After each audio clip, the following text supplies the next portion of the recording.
In the last video, I showed you how to program a PGM. In this video, I will show you how to cancel a programmed PGM should it be no longer needed. I will use my test SP6000 for the tutorial. Before you start, keep in mind that canceling a programmed PGM will erase all programming related to that PGM. So unless you are experienced programming from a Paradox keypad, it is best that you use Babyware to perform that task.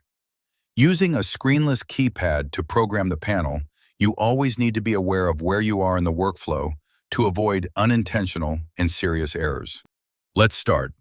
Press the power button followed by the installer code.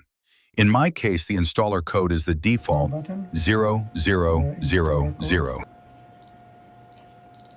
Press BYP, the bypass key.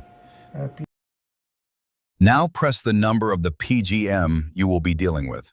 In my case, it is PGM1, so I will enter 01. Now press and hold the sleep key until you hear 3 quick beeps from the keypad.